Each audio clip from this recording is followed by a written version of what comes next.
नमस्कार, मैं हूं पवन अटारिया। बात आज की चैनल पर आपका स्वागत है। तो आइए करते हैं आज की सच्ची बात पक्की बात। अजमेर के केंद्रीय कारागृह में बंदी उत्पाद प्रदर्शनी का आयोजन किया गया। प्रदर्शनी में महिला व पुरुष बंदियों की ओर से हस्त निर्मित सामग्री कलेक्ट्री में प्रदर्शित की गई, जिससे कि दीपावली के अवसर पर सभी को इसकी जानकारी मिल सके और वह इन्हें खरीदकर अपने घर की शोभा बढ़ाने के साथ ही बंदियों को आगे बढ़ाने में भी मदद करें। जेल प्रशासन का मानना है कि बेरोजगारी में आर्थिक तंगी के कारण भी अपराध की ओर युवा वर्ग जाता है। ऐसे में इन सभी कैदियों को आर्थिक रूप से मजबूत करने के लिए स्किल की जानकारी देने के साथ ही हुनरमंद बनाया जा रहा है, जिससे कि वह अपराध को छोड़कर अच्छे रास्ते पर अग्रसर हो सके। अजमेर के जिला कलेक्ट्रेट में लगाई गई इस प्रदर्शनी का उद्घाटन जिला न्यायाधीश मदन लाल भाटी, जिला कलेक्टर अंशदीप और एसपी चुनाराम जाट ने किया। इस दौरान अन्य पदाधिकारी भी मौजूद रहे, जिन्होंने प्रदर्शनी का अवलोकन करते हुए जेल प्रशासन की सराहना की और बताया कि बंदियों को अच्छे रास्ते पर लाने का यह महत्वपूर्ण कदम है। जेल विभाग की ओर से विभिन्न सुविधाएं जेल में ही उपलब्ध कराई जा रही है, जिससे कि बंदी अपने आप को आत्मनिर्भर बनते हुए अच्छे रास्ते पर चल सके। इस दौरान अजमेर सेंट्रल जेल में महिला बंदियों द्वारा शानदार दीपक, पेंटिंग, रजाई और मसालों के साथ ही अन्य सामग्री तैयार की जा रही है। वहीं पुरुष बंदियों द्वारा कपड़े की दरियां, सूती कपड़े, फिनाइल, मसाले, साबुत तैयार के साथ ही अन्य सामान भी तैयार किए जा रहे हैं। वहीं सेंट्रल जेल द्वारा बंदियों को बैंड वादन के लिए भी तैयार किया गया है, जिनका बैंड अजमेर के अलग अलग स्थानों पर बुक भी किया जाता है। अजमेर सेंट्रल जेल के अधीक्षक सुमन मालीवाल ने बताया कि जेल में बंद कैदियों को स्किल डेवलपमेंट की जानकारी दी जा रही है, जिससे कि वह आत्मनिर्भर बन सके, बाहर निकले और अपराध की दुनिया को छोड़कर अपना नया जीवन सही दिशा में आगे बढ़ाएं। वहीं सुमन मालीवाल ने दावा किया कि जेल में बनने वाले प्रोडक्ट पूरी तरह से सुरक्षित और गुणवत्ता के साथ तैयार किए गए हैं, जिसमें किसी तरह की मिलावट नहीं है। ऐसे में आम जनता इनका उपयोग करके देखे, जिससे कि उन्हें इन प्रोडक्ट की जानकारी मिल सके। ये कैदियों के हाथों से निर्मित वस्तुओं की प्रदर्शनी है, जिसमें महिला बंदी जो हैं हमारे उनका प्रोडक्ट भी शामिल है। महिला जेल में हमने पेंटिंग्स बनाई हैं, पेन स्टैंड बनाए हैं। कलर और पेंट की मदद से आर्ट एंड क्राफ्ट का एक नया स्टार्टअप शुरू किया था हमने, और उस आर्ट एंड क्राफ्ट के तहत आज हमने दीपक भी दिवाली के त्यौहार को देखते हुए पेंटेड दीपक बाज़ार में हम लाए हैं। डीजी जेल श्रीमान भूपेंद्र दक्ष साहब के मार्गदर्शन में और निर्देशन में हमने इस एग्जीबिशन को यहाँ लेकर आए हैं हम कलेक्ट्रेट परिसर में।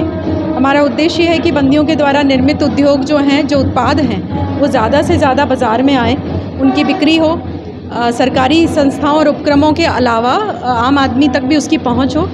आपको अच्छा लगेगा ये जान के कि बंदी जो राशि कमाते हैं या उनको जो रोज़गार से राशि मिलती है, उसका 25% पीड़ित पक्ष को जाता है। तो ये इनडायरेक्टली समाज सेवा है। अगर जेल का प्रोडक्ट हम खरीदते हैं तो हम दो तरीके से बंदियों की मदद करते हैं। एक, वे लोग जो जेल के अंदर आ गए, उनका परिवार बाहर है, उनको कुछ राशि उनको मिलती है, और दूसरी ओर वो जो पीड़ित पक्ष है उसको भी कुछ 25% राशि इनके अर्न के आधार पर दी जाती है। तो ओवरऑल हमारा उद्देश्य है कि हम जेल में रोज़गार बढ़ाएं। रोज़गार बढ़ेगा तो इनको नई कौशल विकास इनका कर सकेंगे, ताकि ये जब जेल से छूटकर बाहर जाएं तो इनके हाथ में कोई हुनर हो और समाज में ये पुनर्स्थापित हो सके, एक अच्छे नागरिक बनकर समाज को अपना योगदान दे सकें। पुष्कर मेले में हमारा प्लान है कि हम एक प्रदर्शनी लगाएं। अब डिपेंड करता है कि प्रोडक्ट हमारे पास में उस समय तक कितना तैयार रहता है। हम बहुत स्पीडली, और आवश्यकता पड़ी तो हम रात की फैक्ट्री भी इसको रन कर सकेंगे। रात में भी हम बंदियों को काम दे सकते हैं। सिर्फ हमें काम के बदले रोज़गार उनको देना होता है। राशि पारिश्रमिक जो दिया जाता है वो 180 रुपये स्किल्ड प्रिजनर को और 160 रुपये अनस्किल्ड को दिया जाता है, जिसका कि 25% पीड़ित पक्ष को जाता है। पुष्कर उपखंड कार्यालय सभागार में मंगलवार को देवस्थान विभाग की ओर से बैठक आयोजित की गई। बैठक में कार्तिक मास की पवित्र एकादशी तिथि 4 नवंबर को सुबह संत, महंत और कई धर्मानुयायियों की उपस्थिति में प्रस्तावित आध्यात्मिक पद यात्रा के मार्ग को लेकर चर्चा की गई। बैठक में प्रशासक की ओर से गुरुद्वारा के पीछे से परिक्रमा मार्ग, ब्रह्मा चौक, ब्रह्मा मंदिर से मेला मैदान के मार्ग तक यात्रा निकालने की सहमति बनी। वहीं सामाजिक कार्यकर्ता अरुण पाराशर ने बताया था कि इस आध्यात्मिक यात्रा का मकसद मेले में आध्यात्म वातावरण के साथ साथ संत महंतों का सम्मान करना भी है। उन्होंने यह यात्रा गुरुद्वारे से नए रंगजी मंदिर, वराघाट, गऊ घाट से ब्रह्मा मंदिर से मेला मैदान तक निकालने का सुझाव दिया। बैठक के दौरान देवस्थान विभाग के सहायक आयुक्त गौरव सोनी, उपखंड अधिकारी सुखाराम पिंडेल, तहसीलदार, अधिशासी अधिकारी, थानाधिकारी रवि सांवरिया, पालिका अध्यक्ष कमल पाठक, उपाध्यक्ष शिव स्वरूप महर्षि, पार्षद रोहन बाकोलिया, सामाजिक कार्यकर्ता अरुण पाराशर सहित विभिन्न विभागों के अधिकारी, जनप्रतिनिधि, प्रबुद्धजन आदि मौजूद थे। मेला 2022 के दौरान जो आध्यात्मिक यात्रा निकलती है, उस यात्रा के रूट मार्च को डिसाइड करने और उसमें विभिन्न प्रकार की संस्थाओं और धार्मिक मुताबिलों को आमंत्रित करने के लिए लॉ एंड ऑर्डर की स्थिति को ध्यान में रखते हुए बैठक का आयोजन किया गया, जिसमें कमेटी के समस्त सदस्यगण उपस्थित हुए और समस्त सदस्यगणों की सहमति के आधार पर और यहाँ के जनप्रतिनिधियों और स्थानीय जो गणमान्य नागरिकों की अनुशंसा के आधार पर जो 2016 से जो रूट मार्च चल रहा है, उसी रूट मार्च को 2022 की आध्यात्मिक यात्रा के लिए भी तय किया गया है। और नगर पालिका, तहसीलदार पुष्कर, एविनेल, एइन और जो भी इससे संबंधित डिपार्टमेंट है, जो भी संस्थाओं को है, सहायक आयुक्त, देवस्थान विभाग, पर्यटन विभाग का इसमें इन्वॉल्वमेंट रहेगा और सबके सहयोग से हर बार की तरह इस बार भी धार्मिक जो ये आध्यात्मिक यात्रा निकाली जा रही है उसको भव्य रूप में निकाला जाएगा और नगर पालिका द्वारा भव्य सजावट की जाएगी और जगह जगह यात्रा का स्वागत द्वार लगा के उनका स्वागत किया जाएगा और पुष्प वर्षा के द्वारा कर उनका भारतीय जनता पार्टी मंडल पुष्कर के कार्यकर्ताओं ने आदरणीय प्रधानमंत्री नरेंद्र मोदी द्वारा उज्जैन महाकालेश्वर स्थित महाकाल लोक के उद्घाटन कार्यक्रम को रामसखा आश्रम पुष्कर में राम सखे पीठाधीश्वर महंत श्री 108 नंदराम शरण जी महाराज के सानिध्य में बैठकर देखा गया। इस कार्यक्रम में मुख्य अतिथि के रूप में नगर पालिका पुष्कर के अध्यक्ष कमल पाठक शामिल हुए।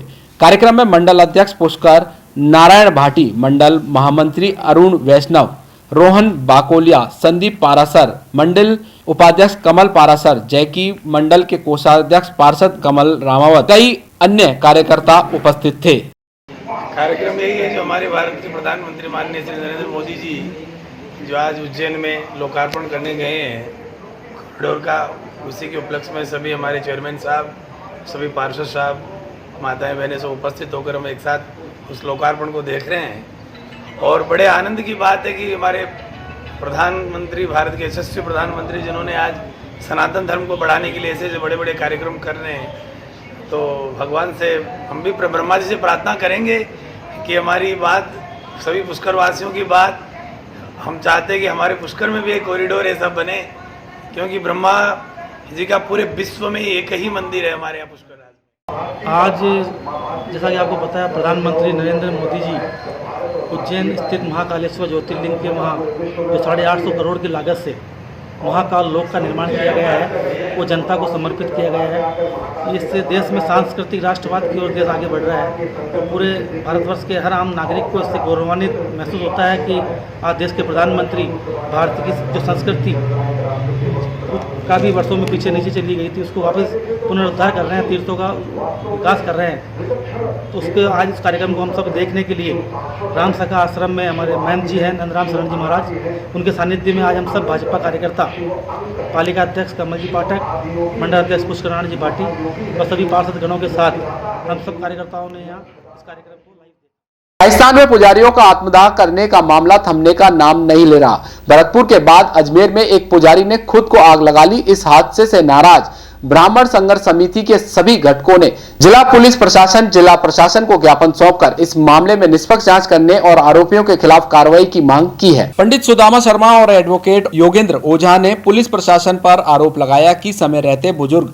पंडित गोविंद राम नारायण शर्मा की शिकायत पर और उनके साथ हो रहे अत्याचार के खिलाफ संबंधित पुलिस कार्रवाई कर लेती तो आज बुजुर्ग पुजारी सही सलामत होते। हम आपको बता दें कि अजमेर में ऋषि घाटी स्थित अग्रवाल समाज के जगन्नाथ मंदिर में 60 वर्षों से पूजा अर्चना का कार्य कर रहा है 90 वर्षीय बुजुर्ग पुजारी ने आत्महत्या करने की कोशिश की।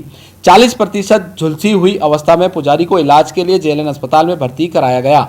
मंदिर ट्रस्ट के सदस्यों की ओर से उन्हें पुजारी के पद और मंदिर से बेदखल करने से वह परेशान थे। आत्मदाह की कोशिश करने से पहले भी पुजारी ने पुलिस के उच्च अधिकारियों से मिलकर मामले में निष्पक्ष जांच की मांग की थी। पुजारी ने सुसाइड नोट में लिखा, मुझे चेयरमैन परेशान कर रहा है, बहू के ऊपर गंदी नजर वह लोग रखते हैं। गंज थाने के एसआई बलदेव चौधरी ने बताया कि क्षेत्र में जगन्नाथ मंदिर के पूर्व पुजारी गोविंद राम शर्मा ने केरोसिन छिड़ककर आत्मदाह करने की कोशिश करने की सूचना मिली थी। पूर्व पुजारी गोविंद राम शर्मा का जेलन अस्पताल में उपचार जारी है। आज ब्राह्मण संघर्ष समिति द्वारा सभी घटक जो हमारे हैं उन्होंने सबने मिलकर एक बुजुर्ग पंडित जो हैं रघुनाथ मंदिर जो 200 वर्ष पुराना है, वहाँ से 60 साल से वे सेवा अर्चना कर रहे हैं और 90 वर्षीय हैं। उनके साथ में अभी नई कार्यकारिणी बनी, उसने हठधर्मिता करते हुए उन्हें हटाने के लिए कहा। 4 माह से वो संघर्षरत हैं। प्रशासन को और पुलिस अधीक्षक को, संबंधित थाने को वो शिकायतें दे रहे हैं कि उनकी पोते की पत्नी के साथ में भी गलत व्यवहार किया जा रहा है, उनके साथ गलत व्यवहार किया जा रहा है, लड़ाई झगड़ा किया जा रहा है और उनको हटाने के लिए कहा जा रहा है बार बार। तो वो निवेदन यही करेंगे, मैं 60 वर्ष से जब आपकी सेवा की और मैंने भगवान की सेवा की है तो आप मुझे क्यों हटा रहे हैं। उस पर कल जब वो एसपी साहब के पास गए तो एसपी साहब ने भी संतोषजनक, एक प्रशासनिक अधिकारी हैं, लोकहित हैं, जनता के लिए बैठे हैं, उन्होंने भी प्रशासनिक स्तर के ऊपर भी उनकी कार्रवाई नहीं कर उन्हें ये कहा कि आप जाइए, आप पहले खाली कीजिए, उसके बाद आज पुलिस प्रशासन का काम खाली कराना है तो फिर कोर्ट के काम क्या रह गए। कोर्ट का काम खाली कराना है, उनका काम खाली कराना है, उनको तो कानून व्यवस्था को देखना था कि गलत हो रहा है उसे देखना था। पर एक तरह से जिला जो प्रमुख हैं पुलिस के, उन्होंने जिस तरीके का कृत्य किया है वह भी एक संतोषजनक नहीं है। उन्हें भी सोच समझ के उन्होंने आज अगर वो ऐसे नहीं बोलते तो जो उच्च बैठे हैं उनका जो हौसले बुलंद हुए हैं, जिसकी वजह से कल एक बुजुर्ग पंडित ने आत्मदाह की कोशिश की है, जो 60% जल चुका है, वह कोशिश नहीं करता कि समय पर उन्हें न्याय मिलता। तो और पिछले 3-4 महीने से इस पर विवाद चल रहा था। एक नई कार्यकारिणी आई जो लगभग 55-60 साल से जगन्नाथ मंदिर में पूजा कर रहे थे। उनके पुजारी को ये कह कर के तत्काल कि आप जो पूजा करने के योग्य नहीं है और उन्हें निकाला जाता है, अर्थात निकालने की कार्रवाई की जाती है, उनका स्टे है। जबकि वास्तविकता ये है कि 2-4-5 आदमी इस मंदिर पर कब्जा करना चाहते हैं। उन्होंने ट्रस्ट के नाम से एक मुकदमा भी नहीं दायर किया और वो उनकी जो स्टे खारिज हो चुका है। तो मेरा श्रीमान जी से निवेदन यह है कि उस पुजारी को समुचित इलाज की व्यवस्था की जाए और उसकी सुरक्षा बढ़ाई जाए। आज दिनांक 11/10/2022 को समय करीब 3 बजे के लगभग थाने पर जरिए टेलीफोन इतला मिली कि जगन्नाथ मंदिर ऋषि घाटी पर एक गंगाराम पुत्र श्री गोविंद राम पुत्र श्री गंगाराम जो उस मंदिर के पुजारी है, जिन्होंने आग लगा ली। आदि इतला पर मौके पे गए, मौके से जेएनएच कैजुअल्टी वार्ड के अंदर पहुंचे, जहां पर पूर्व पुजारी श्री गोविंद राम पुत्र श्री गंगाराम उम्र 90 साल बर्न वार्ड के अंदर, कैजुअल्टी वार्ड के अंदर जड़े हुए पाए गए, जो जेर उपचाररत है। उसके पुत्र श्री भरत शर्मा पुत्र श्री हनुमान प्रसाद शर्मा उम्र 28 साल निवासी जगन्नाथ मंदिर ऋषि घाटी द्वारा मौके पर एक तहरीरी रिपोर्ट दी कि हमारे और ट्रस्ट के जगन्नाथ मंदिर के ट्रस्ट के बीच के अंदर आपस के अंदर सिविल वाद एवं प्रकरण चल रहे हैं और हमें काफ़ी टाइम से खाली कराने को लेके और वाद और प्रकरण न्यायालय में विचाराधीन है, जिस कारण मेरे दादाजी आज अकेले ही मंदिर के अंदर थे, जिन्होंने केरोसिन डाल के अपने आप को आग लगा ली है, जो वर्तमान के अंदर उपचार। All India railway men's federation के आह्वान पर बुधवार को देश भर के रेलवे कर्मचारी एक दिन के सांकेतिक भूख हड़ताल पर जाकर विरोध प्रदर्शन कर रहे हैं। अजमेर में भी रेलवे स्टेशन पर north western railway employees union के तत्वाधान में रेल कर्मचारियों द्वारा धरना देकर एक दिन की भूख हड़ताल की गई। कर्मचारियों ने चेतावनी दी है कि अगर उनकी 11 सूत्रीय मांगे पूरी नहीं हुई तो देश भर के रेल कर्मचारी देशव्यापी आंदोलन पर उतरेंगे, जिसकी जिम्मेदारी रेल मंत्रालय और भारत सरकार की होगी। बुधवार को अजमेर के रेलवे स्टेशन पर north western railway employees union के तत्वाधान में सभी रेल कर्मचारी इकट्ठा हुए और रेल मंत्रालय और भारत सरकार के खिलाफ विरोध प्रदर्शन करते हुए धरना देकर एक दिन के सांकेतिक भूख हड़ताल की। मीडिया से बातचीत में north western railway employees union के मंडल अध्यक्ष मोहन चेलानी ने बताया कि all India railway men's federation के आह्वान पर देश भर में रेल कर्मचारी अपने लंबे समय से चली आ रही मांगों को लेकर विरोध प्रदर्शन कर रहे हैं, लेकिन रेल कर्मचारियों की मांगों को रेल मंत्रालय और भारत सरकार गंभीरता से नहीं ले रहा, जिसके विरोध में देश भर के साथ ही अजमेर में north western railway employees union के तत्वाधान में रेल कर्मचारी द्वारा भूख हड़ताल कर विरोध प्रदर्शन किया गया। मंडल अध्यक्ष ने बताया कि रेल कर्मचारी आज अजमेर स्टेशन, कारखाना और आबू रोड, मारवाड़, ब्यावर, उदयपुर, भीलवाड़ा, नसीराबाद, विजयनगर सहित तमाम स्टेशन पर एक दिन के भूख हड़ताल पर विरोध प्रदर्शन कर रहे हैं। उन्होंने कहा कि रेल कर्मचारी रेल मंत्रालय से कहना चाहते हैं कि नई पेंशन स्कीम रद्द कर पुरानी पेंशन स्कीम लागू की जाए, भारतीय रेल का निजीकरण नहीं किया जाए, पदों का सरेंडर बंद कर नए कार्य के लिए नए पद सृजित किए जाएं, GDCE की सूचना शीघ्र जारी हो, सीधी भर्ती के 10% पदों को कम करके LDC ओपन टू ऑल किया जाए, पर्यवेक्षकों के लेवल 8 और 9 में पदोन्नति हेतु रेलवे बोर्ड द्वारा भेजे गए प्रस्ताव को जल्द मंजूरी दी जाए। इन सभी 11 सूत्री मांगों को लेकर रेल कर्मचारी बुधवार को विरोध प्रदर्शन कर रहे हैं। मंडल अध्यक्ष ने कहा कि सभी कर्मचारी रेल मंत्रालय और भारत सरकार को चेतावनी देते हैं कि अगर उनकी मांगें जल्दी पूरी नहीं हुई तो आगामी दिनों में रेल कर्मचारी देशव्यापी आंदोलन पर उतर जाएंगे। नहीं चलेगा, NPS नहीं चलेगा, हमारी एकता जिंदाबाद, मजदूर शक्ति जिंदाबाद, मजदूर शक्ति जिंदाबाद। North western railway employees union के तत्वाधान में आज स्टेशन प्रांगण में एक दिवसीय सांकेतिक भूख हड़ताल का आयोजन किया जा रहा है। भारत सरकार से, रेल मंत्रालय से बार बार ऑल इंडिया रेलवे फेडरेशन ने चर्चा करके, आंदोलन करके और तमाम तरह की मीटिंग्स के माध्यम से ये डिमांड करने का काम किया है कि कर्मचारियों की जो मांगें हैं उस पर गंभीरता से विचार करके उसका समाधान करने की आवश्यकता। नई पेंशन स्कीम से युवाओं का भविष्य अंधकारमय हो रहा है। रेलवे में जो रिक्तियां हैं वो भरने की कार्रवाई नहीं की जा रही। 2019 में जो RRB ने रिक्तियां निकालने का काम किया था, 3.5 लाख रिक्तियों में 1 लाख रिक्तियों की भरने की कार्रवाई की जा रही है। प्रति माह हजारों कर्मचारी रेलवे से रिटायर्ड होते हैं और पुनः उन रिक्तियों का निर्माण हो जाने का काम होता है। नई नई गाड़ियों का संचालन होता है जिससे कार्य बढ़ रहा है और कर्मचारी तनाव में है।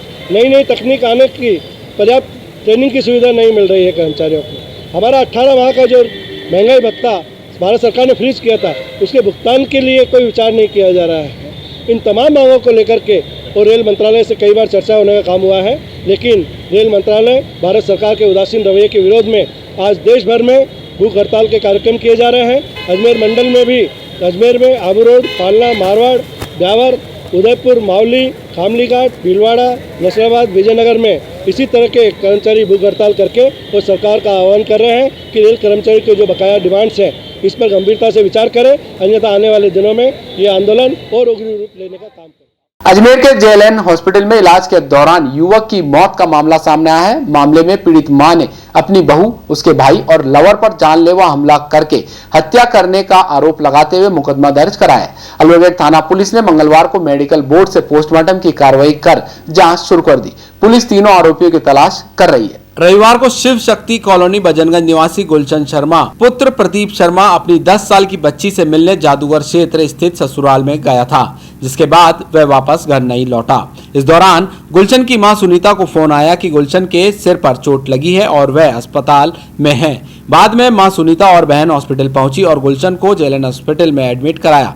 इसे लेकर गुलशन की मां सुनीता ने अलवर थाने में बहू पूनम और उसके भाई योगेश सहित उसके लवर फतेह सिंह पर जानलेवा हमला कर घायल कर हॉस्पिटल में छोड़कर जाने का आरोप लगाते हुए मुकदमा दर्ज कराया था। यहाँ बच्चा था मेरा, आराम से दोपहर में खाना वाना खाया पिया है। उसके बाद है ना बोला कि ना भंडारा हो रहा है, मैं मेरी बच्ची को लेके आऊँगा, कन्या जीवेगी, मेरी बच्ची को लाऊंगा। मैंने तेरा गुलशन रोज का नाटक हो गया, हमारी जान को कभी लाऊंगा कभी जाऊँगा, ये क्या है। तो सर मैंने उसको बैठा के यहाँ बाहर बैठा दिया। मैंने कहा कोई आएगा किसी को बोलूँगी तो तेरे को जादूगर छोड़ देगा। पता नहीं, मैं तो सर अंदर चले गई, वो कब यहाँ से सरक गया, कैसे गया ये मेरे को नहीं पता। ये पूरी रात इसका कोई पता नहीं था। सुबह मेरे पास 7 बजे खबर आई कि ना आपका लड़का है रजाई ओढ़े पड़ा हुआ है, आंटी इसको ले जाओ। मैंने कहा क्यों, क्या हो गया। बोले कि यहाँ पड़ा हुआ है तोड़ के। तो मैंने कहा कि भाई ये तो हमको बहुत तंग करता है, मैं तो नहीं लेके जा रही इसको। मैंने सोचा पढ़ा तो उतरेगी, इसके दारू वारू पिलाई होगी या पी होगी इसने तो मालूम पड़ जाएगा। तो मैंने कहा मेरे को फ़ोन जरूर करता है दूसरे दिन, तो मैंने कहा फ़ोन करेगा जो किसी को भेज के इसको बुला लूँगी। फिर तो दोबारा फ़ोन आया, लक्ष्मी बुंदेल ने किसी लड़के से जाने किससे कराया है कि आपका लड़का 108 में लेके जा रहे हैं और है ना यहाँ पे ऐसे पड़ा हुआ है। हमें ये नहीं पता था कि इसके संग इतना बड़ा हादसा हो गया, नहीं तो हम उसी समय भाग लेते। नहीं तो क्या मारपीट हुई थी, क्या हुई थी उनके? मारपीट हुई है इसके संग। ये जो फोटो है ना ये दिखा, ये हमने हॉस्पिटल से खींची है। मैं तो माता अम्बे के दर्शन करने जा रही थी। माता अम्बे के दर्शन से पहले एक लड़का कैटरिंग वाला बोला आंटी कहाँ जा रहे हो? गुलशन को देखने। मैंने कहा क्यों? गुलशन को क्यों देखने जाऊंगी? तो बोले कि गुलशन वो अस्पताल में पड़ा है, लावारिस स्टेचर पे, जरा एक बार जाके तो देखो, माता रानी के क्या दर्शन करोगी, अपने बेटे के कर लो। मुस्कुराता हुआ बोला हो सकता है शायद इन्हीं लोगों ने उसको देखने भेजा कि जिंदा है कि मर गया हो। हम इतना सुनते ही हमने अम्बे माता की तरफ तो पहिया नहीं घुमाया हमारी गाड़ी का, कैजुअलिटी की तरफ घुस गई। इमरजेंसी में जाके गार्डों से पूछा, उन्होंने बताया कि हाँ सुबह 108 एक औरत मोटी सी और 2 लड़के इसको लेके आए और स्टेचर पर पड़ा था और ये फोटो है और वो सीरियस चल रहा है। जैसे मैंने उसको देखा मैंने कहा हाँ ये मेरा बेटा। तो उन्होंने सर ने ना हमारा मोबाइल नंबर एड्रेस पूरा लिखने के बाद फॉर्मेलिटी करने के बाद हमें बताया कि वो ट्रॉमा सेंटर में 9 नंबर पे परसों रात को ही हमारे पास से गया, पूनम की रात को जिस दिन भंडारा था। हम माता रानी का दर्शन करने जा रहे थे परंतु हमको खबर लगी कि वो लड़का तो वहाँ पड़ा है, सीरियस है। हमने सोचा छोटी मोटी हो गई, उठ के चला जाएगा अपने आप, या यहाँ आके फोन कर लेगा। मेरे को करता था दूसरे दिन, वो कहीं भी हो कि मम्मी मैं यहाँ पड़ा हूँ मेरे को ले चलो, हम बच्चों को भेज के बुला लेती थी उसको। उस दिन उसका फोन नहीं आया शाम तक, तो मेरा जी भी उछल पछल हो रहा। फिर हम रास्ते में वो मिला ना तो उसने हमको बोला कि ऐसे तुम्हारा लड़का वहाँ पड़ा हुआ है। सोमवार रात शिव शक्ति कॉलोनी भजनगंज निवासी गुलशन शर्मा की हॉस्पिटल में इलाज के दौरान मौत हो गई। सूचना मिलते ही अलवरगेट थाने के सब इंस्पेक्टर दातार सिंह, एएसआई नंदभवर सिंह, गणपत सिंह, अलवरगेट थाना प्रभारी श्याम सिंह, सीओ साउथ जाप्ते के साथ हॉस्पिटल पहुंचे और घटना स्थल पर पहुंचकर साक्ष्य जुटाए। बॉडी को पोस्टमार्टम के लिए मोर्चरी में रखवाया गया, जहां पुलिस ने मेडिकल बोर्ड का गठन कर पोस्टमार्टम की कार्रवाई शुरू कर शव परिजनों को सौंप दिया। अलवरगेट थाना पुलिस ने हत्या की धाराओं में मुकदमा दर्ज कर आरोपियों की तलाश शुरू कर दी है। राजस्थान राज्य सेवा विधिक सेवा प्राधिकरण जयपुर, जिला विधिक सेवा प्राधिकरण अजमेर के निर्देशानुसार आज विधिक सेवा केंद्र मोबाइल वैन के माध्यम से अजमेर सहित निकटवर्ती ग्राम में जागरूकता अभियान चलाया गया। जागरूकता मोबाइल वैन को जिला विधिक सेवा प्राधिकरण के सचिव रामलाल जाट ने हरी झंडी दिखाकर रवाना किया। विधिक सेवा प्राधिकरण के सचिव रामलाल जाट ने बताया कि विधिक सेवा समिति अजमेर में संचालित विधिक सेवा केंद्र मोबाइल वैन के माध्यम से अजमेर जिले के सभी गाँव बासेली, तिलोरा, कवलाई, कड़ेल सहित आसपास के गाँव में विधिक जागरूकता का प्रचार प्रसार के लिए पैम्पलेट वितरित किए जाएंगे, जिसके माध्यम से आमजन को लोक अदालत, निशुल्क विधिक सहायता, लंबित मामलों में मध्यस्थता, पीड़ित प्रतिकर स्कीम सहित विधिक जानकारी प्रदान की जाएगी। राजस्थान राज्य विधिक सेवा प्राधिकरण की ओर से अजमेर संभाग के लिए ये मोबाइल वैन का आवंटन अजमेर संभाग के हर जिले में, हर तालुका पर, हर गांव, ग्राम पंचायत स्तर तक जाने के लिए प्रदत्त की गई है। इसके जरिए इस समय राष्ट्रीय लोक अदालत का माहौल लोगों के बीच में है, उसके ज़्यादा से ज़्यादा प्रचार प्रसार के लिए मोबाइल वैन को आज जिला सेशन न्यायालय से रवाना किया गया है तथा ये मोबाइल वैन जिले के प्रत्येक तालुका तक जाएगी। आज ये अजमेर शहर के विभिन्न भागों में आना सागर, भाई सागर आदि कई क्षेत्रों में जाकर राष्ट्रीय लोक अदालत का प्रचार प्रसार करेगी। इसके साथ अन्य जो कल्याणकारी योजनाएं हैं और लालसा की जो योजनाएं हैं उनको भी ये लोगों को पहुंचाएगी। सर किनके द्वारा हरी झंडी दिखाएंगे? आज श्रीमान जिला एवं सेशन न्यायाधीश महोदय जो कि जिला विधिक सेवा प्राधिकरण के अध्यक्ष भी हैं, उनके द्वारा हरी झंडी देकर इसको रवाना किया गया है। सभी न्यायिक अधिकारी भी हरी झंडी दिखाते समय उपस्थित हैं। सर कब की है लोक? आगामी राष्ट्रीय लोक अदालत 12 नवंबर 2022 की है और इसके लिए खासा तैयारियां की जा रही है। ये चौथी लोक अदालत है? हाँ, ये इस वर्ष की अंतिम व चतुर्थ राष्ट्रीय लोक अदालत है।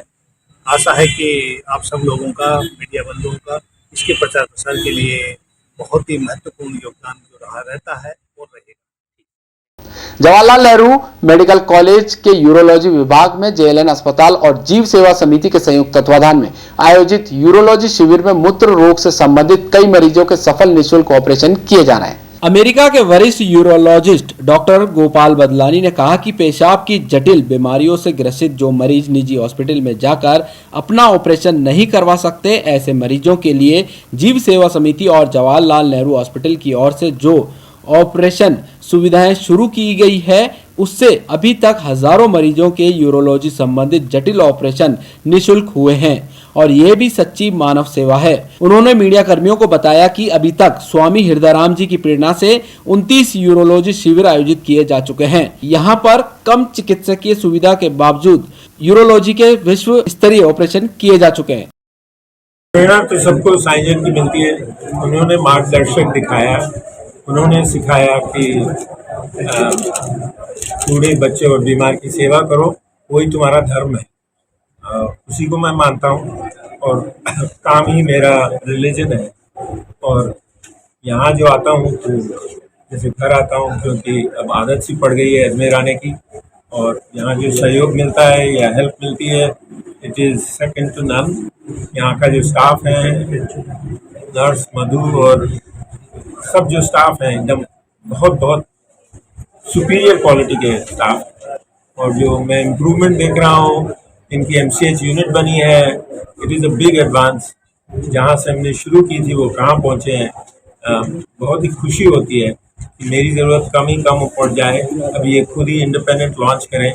तो मैं उसी की विश और होप करता हूँ कि they are a successful unit and the government considers them successful enough to be able to support them with equipment, space needs to expand, hospital needs to modernize, the operating room needs significant modernization and equipment, और उसकी बिना government के तो हो नहीं सकता।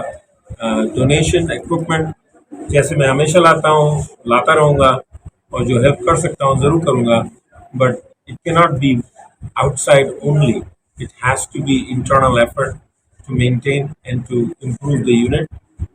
Staffing Rohit ji के साथ अगर जूनियर स्टाफ मिल जाए तो इट विल हेल्प। जितनी इनकी प्रोडक्टिविटी है, इट्स अमेजिंग। जितनी प्रोडक्टिविटी है वो ज़्यादा प्रोडक्टिविटी उनकी तरफ से हो तो local population benefits from their service rather than the patient who cannot afford going to a private hospital. If the same treatment is available here for much lower cost, it is the benefit of the poor and the needy to come here. And I'm happy that the government is starting all these new arrangements so that the patients can be treated here.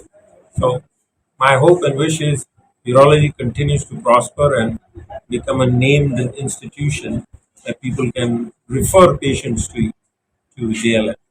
21 साल से urology शिविर इस चिकित्सालय के urology विभाग में गोपाल बदलानी जी के नेतृत्व में और उनके मार्गदर्शन में किया जाता है, जिसमें जटिल यूरोलॉजी के जो रोगी हैं उनका ऑपरेशन किया जाता है। और इससे डेफिनेटली इस विभाग के रोगियों को उनकी बीमारी से छुटकारा पाने में काफ़ी सहायता मिलती है। न सिर्फ रोगियों को ही सहायता मिलती है, हमारे यहाँ जो नए स्टूडेंट्स इन्होंने यहाँ ज्वाइन किया है MCH के लिए, उन्हें भी एक लर्निंग अपॉर्चुनिटी है कि जटिल ऑपरेशंस किस तरह से मैनेज किए जाते हैं। और इसके लिए इस शिविर में अभी तक लगभग 45 रोगियों के ऑपरेशन 75 रोगियों के ऑपरेशन किए जा चुके हैं और लगभग 40 रोगियों के ऑपरेशन और अगले 2 दिनों के अंदर होने हैं। और इस शिविर की अपार सफलता के लिए मैं गोपाल बदलानी जी, राजकोट से बधाई डॉक्टर जितेंद्र जी और न्यूरोलॉजी विभाग के गवर्नमेंट डॉक्टर रोहित अजमेरा जी को और जीव सेवा समिति को मेरी तरफ से हार्दिक बधाइयाँ देता हूँ। आज की सच्ची और पक्की बात यहीं पर होती है खत्म। कल फिर आपसे करेंगे बात। फिलहाल इतना ही, धन्यवाद।